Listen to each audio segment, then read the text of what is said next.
Today I'm here to defend Jeff Nippard. What the fuck did I just hear? I'm not the biggest fan of Jeff. I think he just overcomplicates everything to the nth degree with all his studies and his science-based approach. And on that matter, I think that half the time he never actually gives his honest opinions of what he thinks is best, and he just says, oh, well, the study said this, so that's true. Oh, the new study came out, so my opinion's now this. But as we know, the science changes all the time. And obviously that mesmerises a lot of people, and a lot of people buy into that. But for me, you can just pick so many holes in the way that he puts certain things across and the sort of opinions, if you can call them that he does have. And I'm also not 100% convinced that he's been a lifetime natural. He's been taking a lot of stick recently because he's jumped on the whole fake natty renaissance, and he done a really stupid video where he basically had a lineup of guys, and a couple of them were Hussein Farhat and Julian Fitzgerald, who are like the two hot topics just now, where they've kind of just like blown up within the first 3 years of their training and built like more muscle than the vast majority of people will in a lifetime. And he basically just had like random people who don't train come and look at the people in the lineup and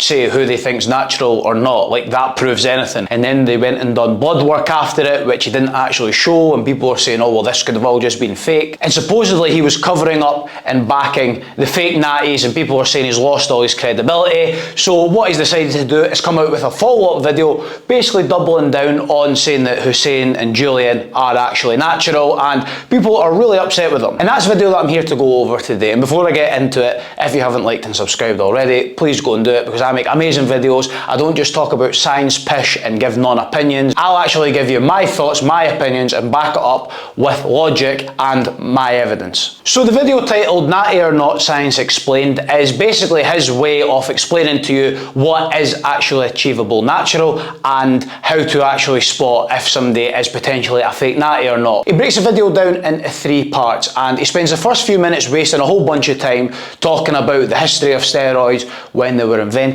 as such, and his whole point of this is to go back in time to before steroids were invented to find a physique that you can definitively say is natural and hence naturally attainable. And he comes up with Eugene Sandow, i.e. the trophy that you win at the Olympia. Not you specifically, because you're not a gimpy bodybuilder. And he was alive in the 1800s, and he shows his physique as well as excerpts about how he trained, which to say was suboptimal would be probably a little bit of an understatement. He once said that the best way to train was to use, quote, light weights, just 5 to 10 pounds, for 10 to 15 reps. And he basically says, well, if this could be achieved without steroids in the 1800s, then you could quite clearly get better than this now. Like, no fucking shit. Of course people nowadays are going to blow that physique away out of the water. Like, quite obviously, the peak of human evolution wasn't in the 1800s. And even then, the standard of athlete and human and where we are as a race now compared to like the fucking 80s, never mind the 1800s, is like night and day. And that's why records continue to get broken and broken all the time. And the amount of research and technology and equipment, like, do you really think that he was training in like fucking Pure Gyms and Ultra Flexes back then? Just a total non-statement that actually proves nothing. The most groundbreaking study on natural muscular development was published by Corey and colleagues in 1995. He then moves on to the science, and he spends the next 10 minutes yapping predominantly about your FFMI, which is your fat-free mass index, which is essentially your lean muscle mass in relation to your height. He cherry picks a few studies, and the main one is some test that was done 30 years ago where they took 160 people in America, and it was a combination of enhanced guys and natural guys, and measured their FFMI. I think the main takeaway from this study is that there really was a hard cutoff for the natural lifters.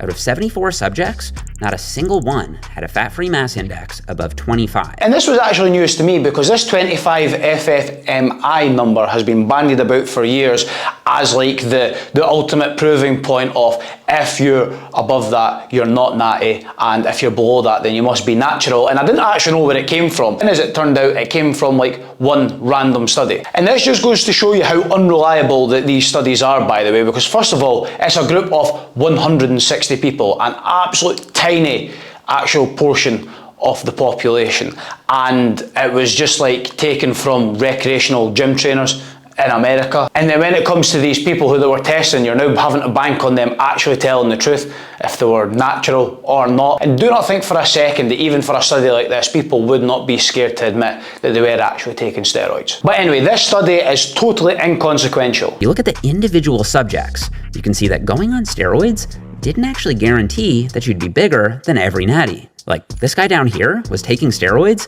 and he was still smaller than 86% of the natural lifters. Actually, quite a lot of the natural lifters were just as jacked as the enhanced guys. Not every single person that's on gear carries a ungodly amount of muscle mass or an unbelievably strong and have these amazing physiques. So many people just actually take some form of performance enhancers just to actually get to an average or decent level. You would be stunned at the amount of people that you know personally, the amount of people that you see in gyms that you think, oh yeah, they're just average or good, that are actually taking stuff. You would be absolutely stunned. And I'd probably say that there's just as many people overall that are taking gear that do look just bang average than people who actually look amazing. And there's so many other things like your training quality and your diet and all that type of thing that you actually need to have sorted for that gear to actually make as big effect as it can. And there's not even a shadow of a doubt that there is a lot of natural guys that can quote unquote beat guys that are enhanced. It's not just a foregone conclusion, and if you train and eat like shit, just because you take gear isn't going to guarantee that you're going to be bigger or stronger or whatever than a natural guy who does everything properly. This is a holiday picture from 2018 or 2017 I want to say, and in this lineup, believe it or not, there's only 2 of us here that are actually natural, and the rest of the guys on there had either previously been on a cycle or were currently on cycle, and you can obviously see the discrepancy in everyone's physique. And again, there's guys that you think quite obviously, yeah, probably taking stuff, guys that are a bit sus, and then guys that just look, not to be insulting, but just kind of normal for somebody who trains. And getting back to the whole 25 FFMI number, it's just a pointless metric to use because even the study shows that there's a lot of people who take stuff who fall below that number, but then also as well, there will be outliers who are natural and do get above that number. It's just a whole pointless paper exercise that I don't think proves anything. No, the issue with Hussein isn't his size per se.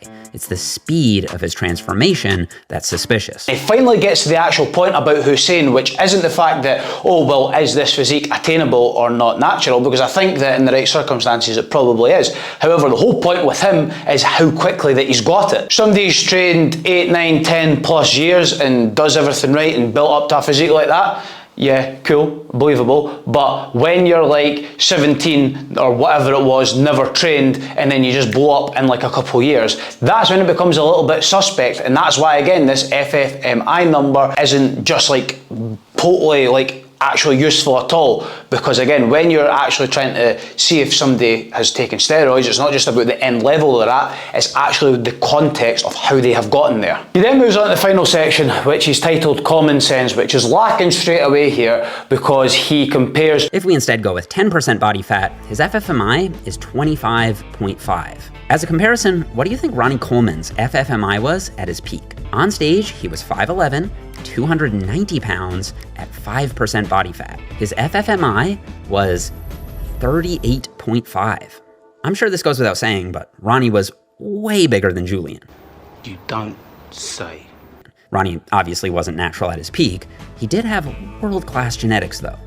Ronnie and his coaches say he was still 100% natural here at 27 years old. And let's not forget, by the way, this is the same Ronnie Coleman that has claimed that he used to actually be at a negative body fat percentage. He then brings out another totally irrelevant and useless study which tells you absolutely nothing, where they took 550 Italian men between 20 and 80 who had never trained before, got them doing a bicep training program for 12 weeks and just showed how much of a discrepancy there was in the actual results that they all got. And the whole point he was trying to make is that with this study that was a relatively small amount of people, the outliers still did exist and people who did grow a lot more muscle than the majority did. He then goes on to say, why are some people so surprised when every now and then someone shows up with genetics like Julian Fitzgerald or Ronnie Coleman? And that is not the fucking point. That has never been debated, that there are freaks and outliers who can just grow absurd amounts of muscle and get insanely strong or the most unbelievable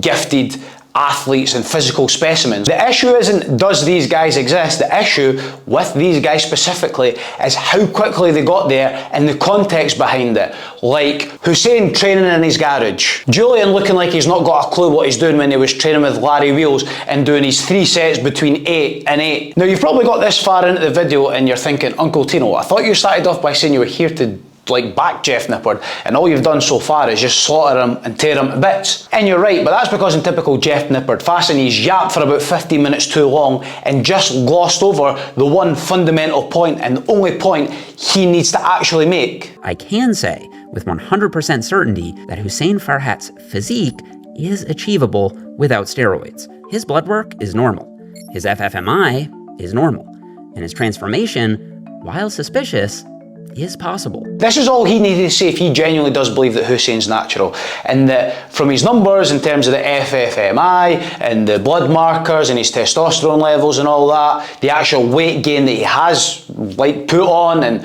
actually just the eye test. And I do think it's pretty unfair to just totally lambast him and saying, oh, you're covering and this and that, when I don't know what he's actually got to gain by covering. And again, from his point of view, and I suppose from a technical science point of view, if all these markers that we as a collective fitness industry are saying these are the kind of key things that you need to look at, and they all make sense from that point of view, then it's a bit unfair to start calling him a sellout and this and that when he is actually providing evidence to back up what he actually thinks. And I'll be even more fairer to him, he actually then backs that up with, I can't say with 100% certainty that Hussein Farhat has never taken steroids. And I think that that is a pretty fair comment. And look, this whole situation has totally bamboozled me, and I'm normally pretty accurate and pretty opinionated when I think somebody's natural or not, and specifically lying about it. And I would have probably bet my house on the fact that these two boys were not natty, 100%. But as times went on and as I've been presented with more and more evidence, and I do watch a lot of Coach Greg and I kind of take his word on it, and I know that he's maybe not the best adjudicator in this situation because he's maybe got a bit of financial stake in the game. But he's built up enough trust with me, and when he's going through the blood work, it sort of makes sense from what I understand about a blood work perspective. I think in Hussein's case, I've always stood by the fact that I think he tampers like fuck with these pictures and the lighting and filters and all that stuff. But moreover, the numbers of what he actually gained and what his starting point was and where he's at now, and then apparently he's been recycling old pictures, which would indicate that he's not actually changed in the last year and a half, 2 years or whatever it's been. And I've actually lost track about what his actual starting point was and where he's at now. And I just do not know. And again, I don't think that Jeff Nippard has got much to gain by lying about the situation. I think that he's probably just given as much of an honest opinion as he will give, which is just basically kind of following the science. I imagine he would have a pretty good reason to lie about Hussein because he doesn't get on with Coach Greg. Julian, on the other hand, is probably a slightly different story.